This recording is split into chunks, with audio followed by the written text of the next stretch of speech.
ஆண்டவராகிய இயேசு கிறிஸ்துனுடைய இரத்தத்தை குறித்து நாம் தியானிக்க போகிறோம்.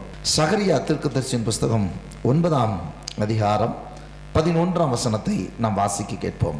உனக்கு நான் செய்வதென்னவென்றால், தண்ணீர் இல்லாத குழியிலே அடைப்பட்டு இருக்கிற உன்னுடையவர்களை நான் உன் உடன்படிக்கையின் இரத்தத்தினாலே விடுதலை பண்ணுவேன். அல்லேலூயா.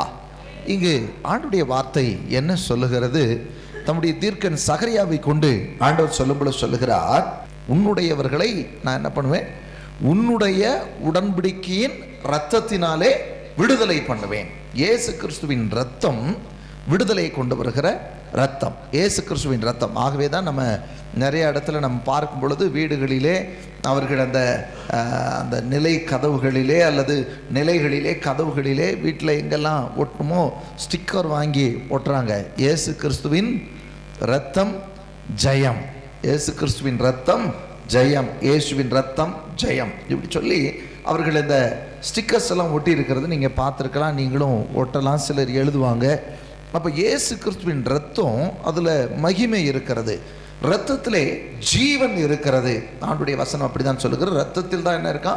ஜீவன் இருக்கிறது என்று சொல்லி வசனம் சொல்லுகிறது. இங்கே தன்னுடைய தீர்க்கனை கொண்டு சொல்லும்போது சொல்லுகிறார், உன்னுடையவர்களை உன்னுடைய உடன்படிக்கையின் இரத்தத்தினால நான் அவர்களை விடுதலை பண்ணுவேன். அப்படின்னா நிறைய காரியங்களில் ஜனங்கள் இன்றைக்கு விடுதலையை எதிர்பார்த்து கொண்டிருக்கிறார்கள்.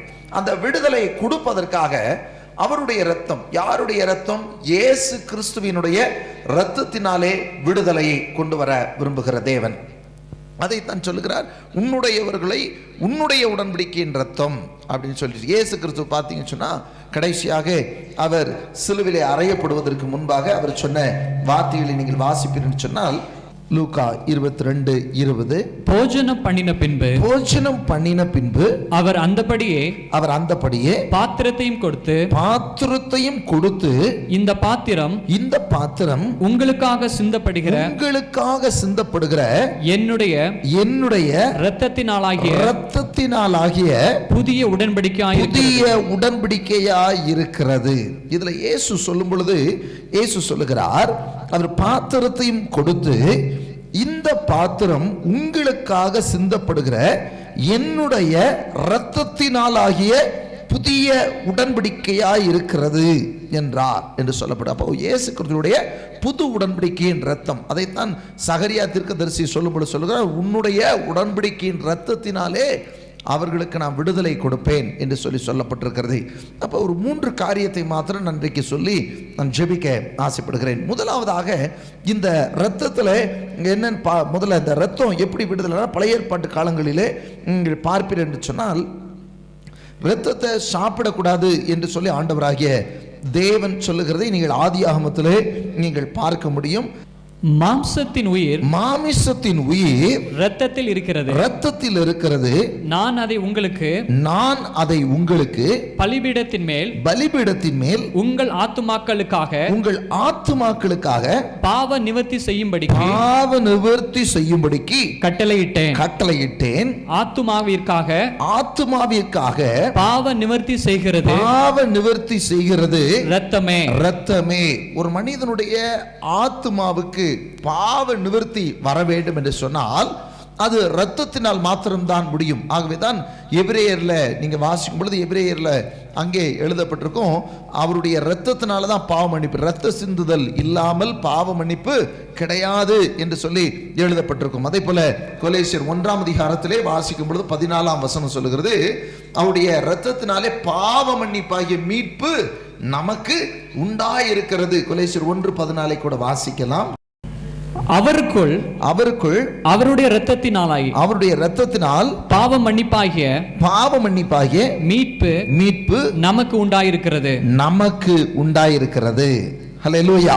கர்த்தருக்கு மகிமை உண்டாகட்டும். அவருடைய இரத்தத்தினாலே பாவ மன்னிப்பாகிய மீட்பு அவருடைய இரத்தம், அதான் குமாரனுடைய இயேசு கிறிஸ்துவினுடைய இரத்தத்தினாலே பாவ மன்னிப்பாகிய மீட்பு நமக்கு உண்டாயிருக்கிறது என்று சொல்லப்பட்டிருக்கிறது.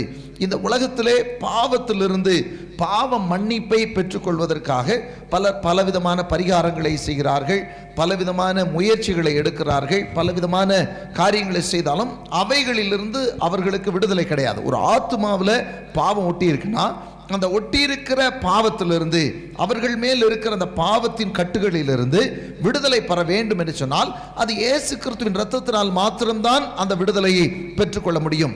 வேதம் சொல்லுகிறது, எல்லா மனுஷனும் பாவம் செய்து தேவ மகிமை அற்றவர்கள் ஆனார்கள் என்று சொல்லப்பட்டிருக்கிறது. மனுஷனுடைய ஆத்மா பாவம் செய்யும் போது அது ஆத்மாவை பாதிக்கிறதா இருக்கிறது. அந்த பாவம் ஆத்மாவோடு ஒட்டி கொண்டிருக்கும். அந்த ஆத்மாவில் இருக்கக்கூடிய அந்த பாவத்தின் கரையை நீக்க, அந்த பாவத்தினுடைய பிடியிலிருந்து அந்த மனிதன் விடுதலை பெறுவதற்கு இயேசு கிறிஸ்துவின் இரத்தத்தினால் மாத்திரம்தான் அந்த விடுதலையை நமக்கு கொடுக்க முடியும். ஆகவேதான் அவருடைய குமாரனாகிய இயேசு கிறிஸ்து இரத்தத்தினாலே பாவ மன்னிப்பாகிய மீட்பு நமக்கு உண்டாய் இருக்கிறது என்று சொல்லப்பட்டிருக்கிறது. வேதத்தில் நீங்கள் தொடர்ந்து வாசிப்பீர்கள் சொன்னால் 1 யோவான் 1ஆம் அதிகாரத்திலே 7ஆம் வசனம் சொல்லுகிறது, இயேசு கிறிஸ்துவின் இரத்தம் சகல பாவங்களையும் நீக்கி நம்மை சுத்திகரிக்கும். பாவம், சின்ன பாவம், பெரிய பாவம், எல்லா பாவம், சகல பாவம், எந்த பாவமாய் இருந்தாலும் அந்த பாவத்தை நீக்கி நம்மை சுத்திகரிப்பதற்கு வல்லமையுள்ள இரத்தம் இயேசு கிறிஸ்துவின் இரத்தம். இன்றைக்கு ஒருவேளை நீங்கள் விட முடியாத பாவத்தில் நீங்கள் சிக்கி தவிப்பீர்கள் என்று சொன்னால், நீங்கள் ஒவ்வொரு நிமிடமும் எப்பெல்லாம் அந்த பாவத்தோட வல்லமை உங்களை மேற்கொள்வதாக காணப்படுகிறதோ, உங்களிடத்தில் போராடி கொண்டிருக்கிறதோ, அந்த நேரங்களிலெல்லாம் இயேசுவே உம்முடைய இரத்தத்தினால் நீர் என்னை மூடி மறைத்துக் கொள்ளும், உம்முடைய இரத்தத்தினால் என்னை கழுவும் என்று சொல்லி நீங்கள் சொல்ல சொல்ல சொல்ல அந்த பாவத்துடைய வல்லமை உங்களை மேற்கொள்ளாதபடிக்கு ஆண்டவருடைய பரிசுத்தம் உங்களுக்குள் ஆட்கொள்ளுகிறதை நீங்கள் பார்க்க முடியும். இன்றைக்கு இந்த பாவத்தை மேற்கொள்வதற்கு நம்ம இன்றைக்கு அநேகர் ஆண்டவரை ஏற்றுக்கொண்டவர்களாக இருந்தாலும் கூட ஆண்டவராக இயேசு கிறிஸ்துடைய சிலுவை பாடுகளை, இயேசு கிறிஸ்து கல்வாரி சிலுவையிலே சிந்தின இரத்தத்தை குறித்து நாம் நினைவு கூறுவது கிடையாது. இயேசு கிறிஸ்து அதைத்தான் சொன்னார், நமக்கு சொல்லும் பொழுது சொன்னார், இதை நினைவு கூறும்படி, என்னுடைய மரணத்தை நினைவு கூறும்படி இதை செய்யுங்கள், திருவிருந்து என்று சொல்லி நாம் அனுசரிப்போம். பார்த்தீங்கன்னு சொன்னால் அப்பம் பிற்கப்படுதல், ஆண்டவராக இயேசு கிறிஸ்து ரத்தம் கொடுக்கப்படுறது, இதை நம்ம தியானித்து நம்ம அதை அனுசரிப்போம். அதை எதற்காக அப்படின்னு சொன்னால், அது நம்மை பரிசுத்தமாக்குகிறது, அது நம்மை பலப்படுத்துகிறது. நம்முடைய பாவ வாழ்க்கையில் இருந்தால் கூட அதை மேற்கொள்ளுகிற ஒரு புது பலத்தை அந்த திருவிருந்திலே பங்கு பெறும் பொழுது அது ஆண்டவர் நமக்கு கொடுக்கிற ஒரு புது பலனாக இருக்கிறது.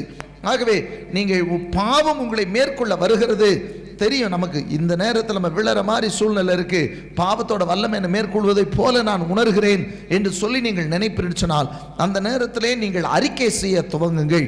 இயேசுவே உம்முடைய இரத்தத்தினால் எனக்கு இவைகளின் மேல் ஜெயம் கொடும். ஏனென்றால் பாவத்தை மேற்கொள்ளுகிற பலன் இயேசு கிறிஸ்துவின் இரத்தத்தில் இருக்கிறது. பாவத்தை நம்மை விட்டு அகற்றக்கூடிய வல்லமை இயேசு கிறிஸ்துவின் இரத்தத்தில் இருக்கிறது.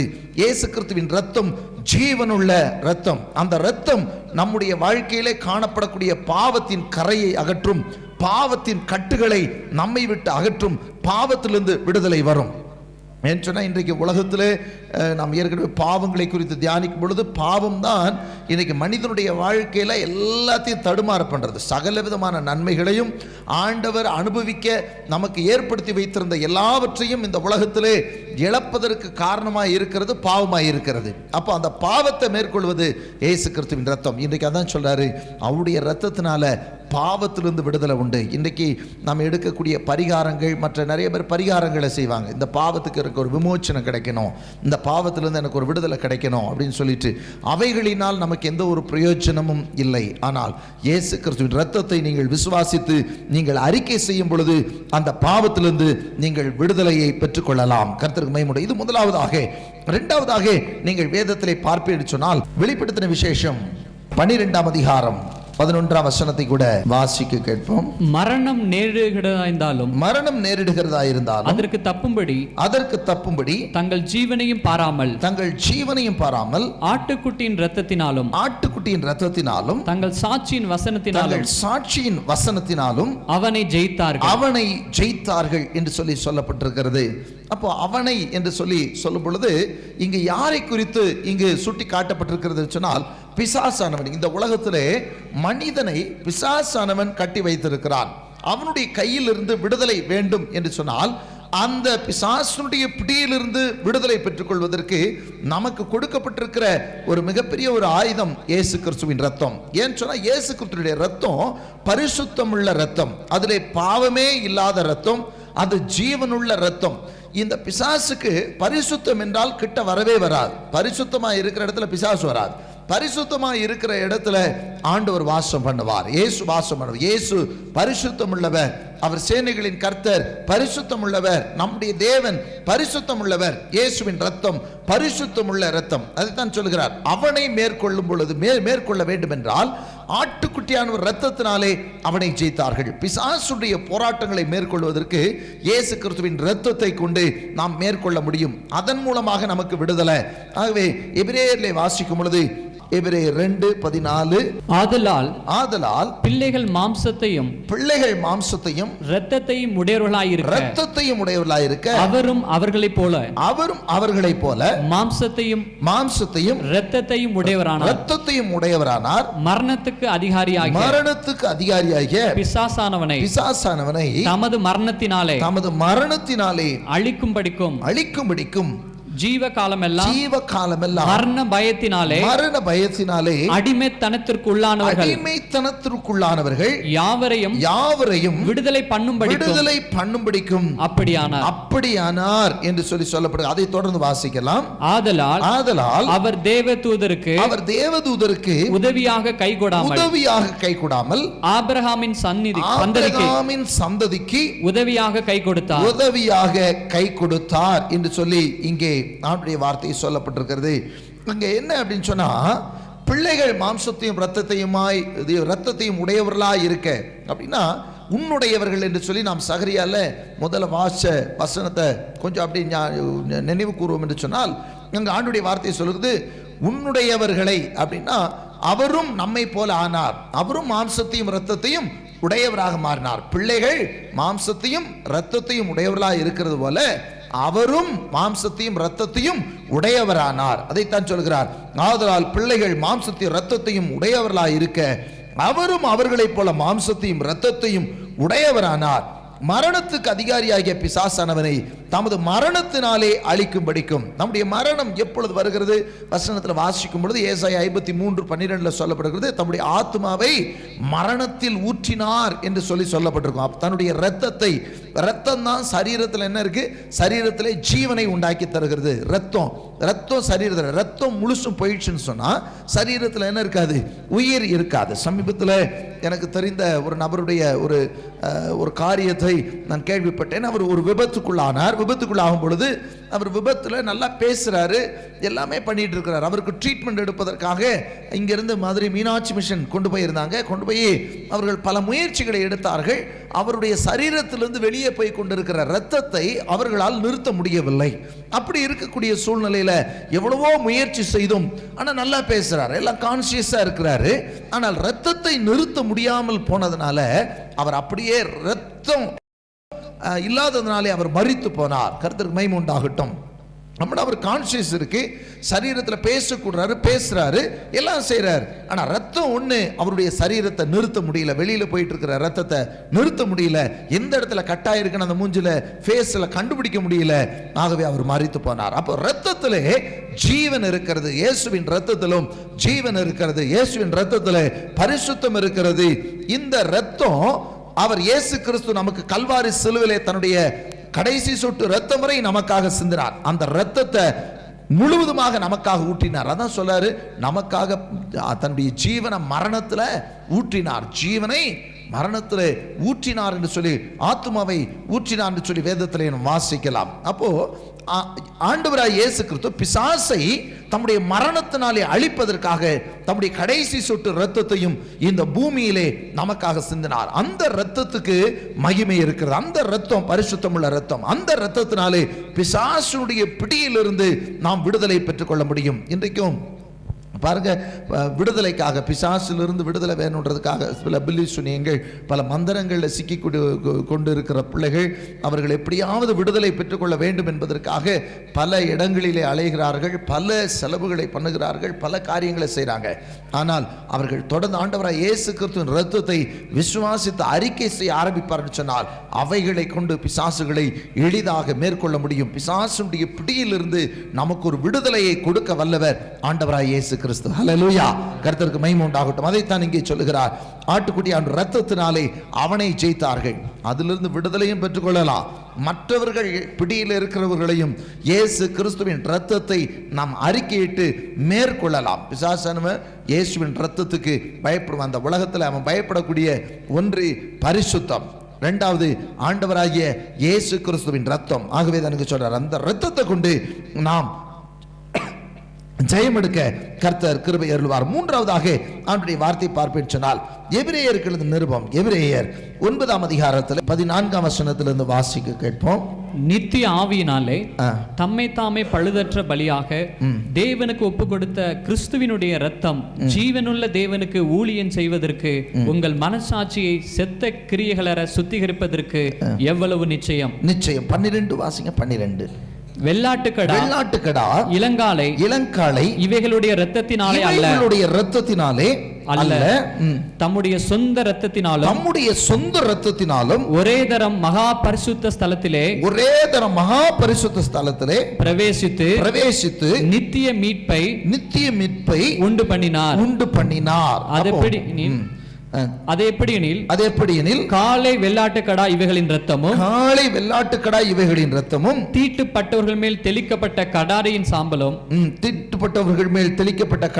சாம்பலும் சரீர சுத்தியுண்டாகும்படி பரிசுத்தப்படுத்துமானால் நித்திய ஆவியினாலே தம்மை தாமே பழுதற்ற பலியாக தேவனுக்கு ஒப்பு கொடுத்த கிறிஸ்துவினுடைய இரத்தம் ஜீவனுள்ள தேவனுக்கு ஊழியம் செய்வதற்கு உங்கள் மனசாட்சியை செத்த கிரியைகளற சுத்திகரிப்பதற்கு எவ்வளவு நிச்சயம். ஆண்டவராகிய இயேசுவின் இரத்தம் நம்மை, அடுத்து மூன்றாவதாக இதுல என்ன சொல்லப்பட்டிருக்கிறது சொன்னால், வெள்ளாட்டுக்கடா இளைக்காலை இவர்களுடைய இரத்தத்தினாலே அல்ல, தம்முடைய சொந்த இரத்தத்தினாலும் ஒரே தரம் மகா பரிசுத்த ஸ்தலத்தில் பிரவேசித்து நித்திய மீட்பை உண்டு பண்ணினார். நித்திய மீட்பு. மூன்றாவது, இயேசுவின் இரத்தம் எதை கொண்டு வருகிறது சொன்னால் நித்திய மீட்பு. நித்திய மீட்பு என்று சொன்னால் எட்டர்னல் லைஃப், அதாவது நித்திய ஜீவன். இந்த உலகத்திலே எல்லா மனிதனுக்கும் ஒரு நாள் என்ன வரும்? கண்டிப்பாக மரணம் வரும். அந்த மரணம் வந்தாலும் ஆண்டவராகிய இயேசு கிறிஸ்துவின் இரத்தம் அந்த மரித்த மனிதனுடைய ஆத்மாவை நித்திய மீட்புக்கு நேராய் அது கொண்டு செல்ல அது வல்லமை உள்ளதாக இருக்கிறது. இயேசு கிறிஸ்துவின் இரத்தத்தினால கழுவப்பட்டவர்கள் மாத்திரமே அந்த நித்திய பரலோகத்திற்குள் போக முடியும்.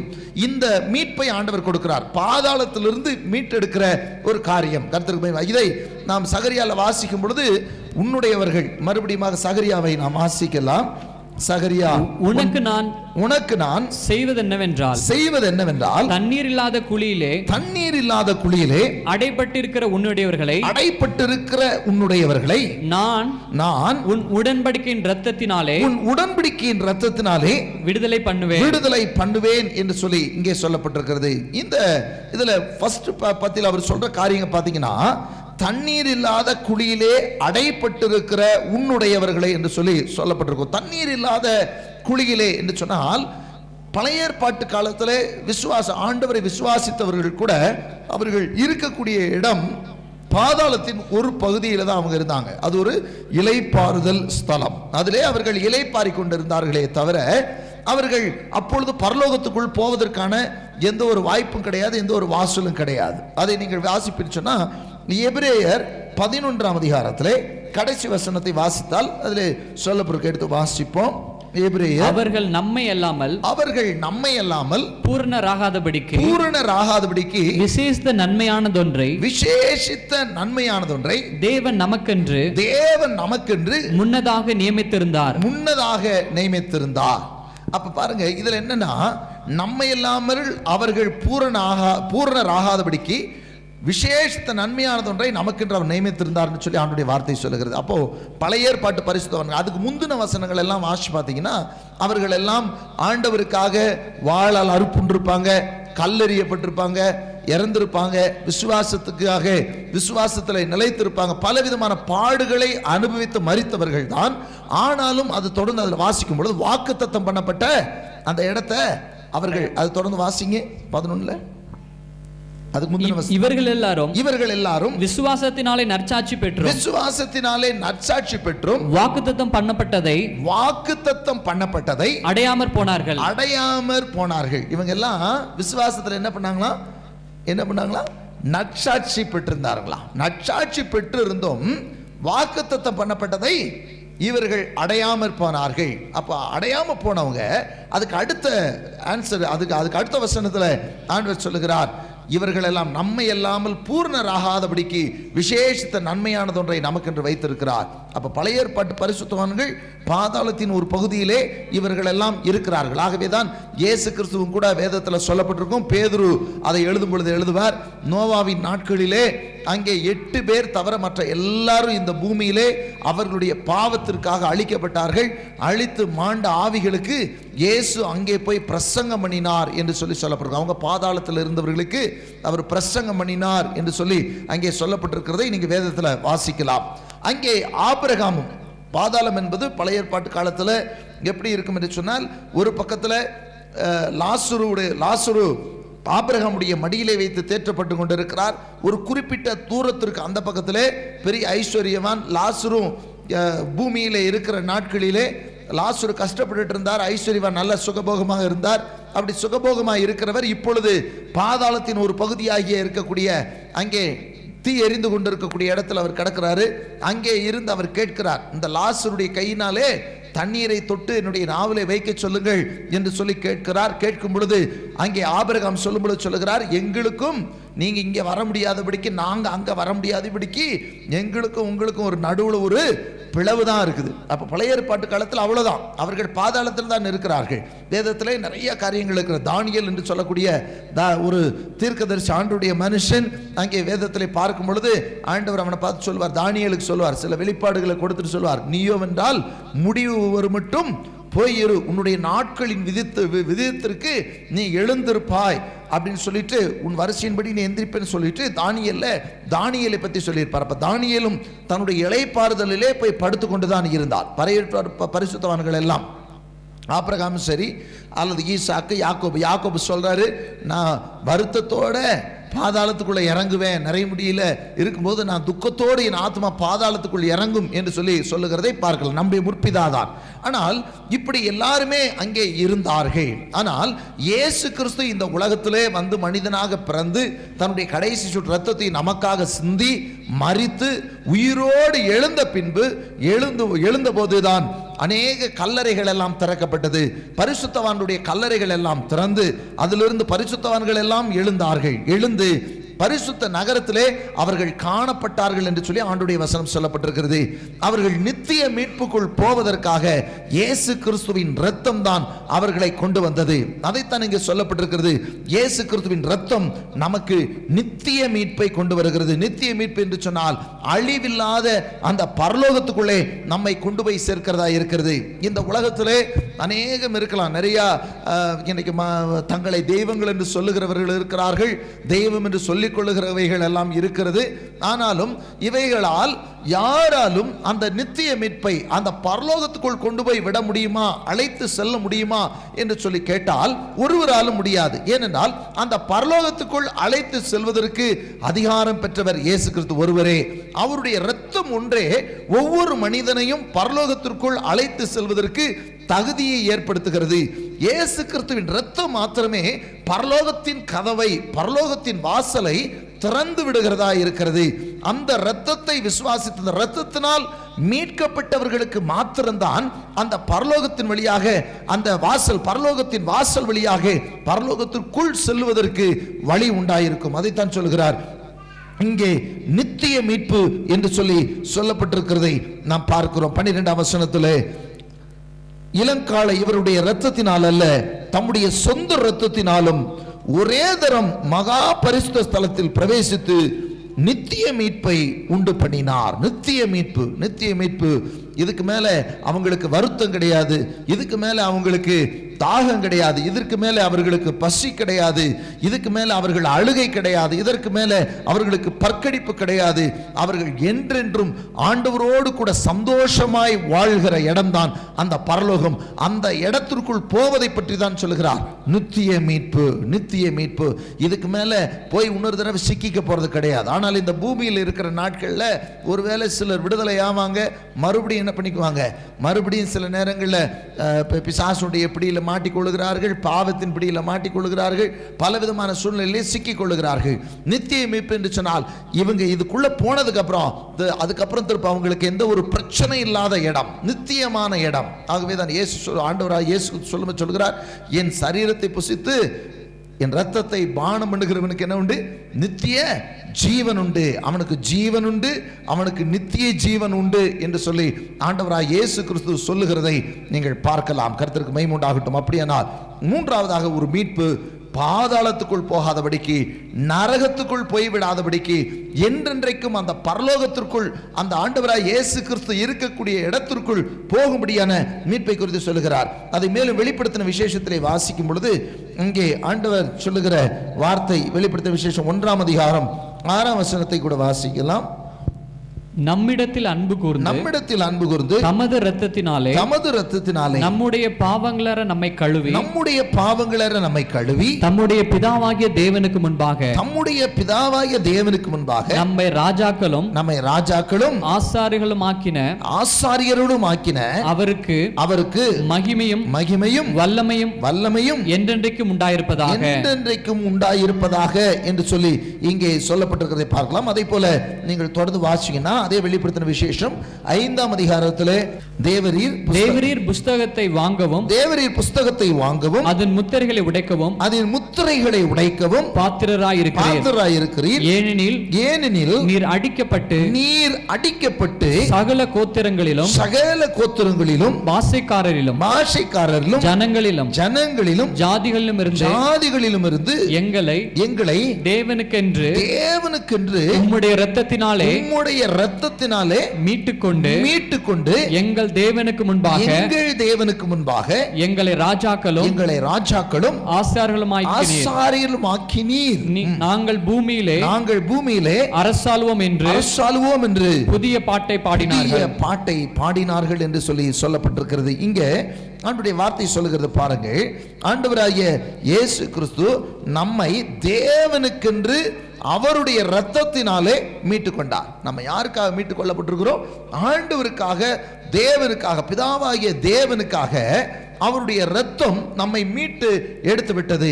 அவருடைய இடத்திற்கு நாம் தகுதி உள்ளவர்களாக, அதுதான் 10ஆம் சொல்லும் பொழுது எங்கள் தேவனுக்கு முன்பாக எங்களை ராஜாக்களும் ஆசாரியர்களும் ஆக்கினீர் என்று சொல்லி சொல்லப்பட்டிருக்கிறது. ஆண்டவருக்கு முன்பாக நாம் ஒவ்வொரு ராஜாக்களாக, ஆசாரியர்களாக அவருக்கு முன்பாக நிற்பதற்காக நம்மை மீட்டெடுத்திருக்கிறார். அதான் நித்திய மீட்பு. நித்திய மீட்பை பெற்றுக்கொண்டு பொழுது அந்த நித்திய ஜீவனை பெற்ற நாம் தேவனுக்கு முன்பாக நிற்க பாத்திரவான்களாக நாம் காணப்படுகிறோம். அல்லேலூயா.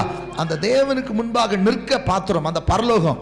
அதான் சொல்றார், என்னை இல்லாமல் ஒருவனும் எங்க வர முடியாது, பிதாவினிடத்தில் வரான். அப்ப பிதா கிட்ட வரணும்னா அவர் மூலம் தான் வரணும். அவர் மூலம்னா அவருடைய ரத்தத்தினால் தான் நம்மை மீட்டெடுத்திருக்கிறார். அந்த ரத்தம் நம்ம யாருக்கு என்று மீட்டெடுத்திருக்கிறது? பிதாவாகிய தேவனுக்காக இயேசுவின் ரத்தம் நம்மை மீட்டெடுத்திருக்கிறதாகவே தான் சொல்லப்படுது. நீங்கள் கிரயத்திற்கு கொல்லப்பட்டீர்கள் என்று சொல்லி சொல்லப்படுது. கிரியத்திற்கு கொல்லப்பட்டிருக்கிறீர்கள் சொன்னா இயேசுவின் ரத்தம் விலை கிரயமாக உங்களுக்காக, எனக்காக, யாரெல்லாம் இயேசுவின் நாமத்தை நம்புகிறார்களோ அவர்களுக்காக அவருடைய ரத்தம் விலை கிரயமாக கொடுக்கப்பட்டிருக்கிறது.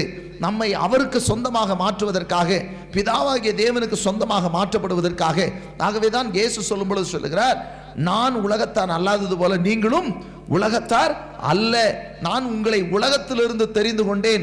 உலகத்திலிருந்து தெரிந்து நமக்காக அவருடைய இரத்தத்தை சிந்தி நம்மை தேவனுக்காக அவர் சேர்த்து கொண்டார். அந்த நித்திய மீட்புக்காக அவருடைய இரத்தத்தை கொடுத்து நம்மை மீட்டு கொண்டார். அந்த பரலோக வாழ்க்கைக்காக நம்மை மீட்டு கொண்டார். கர்த்தர் மகிமை உண்டாகட்டும்.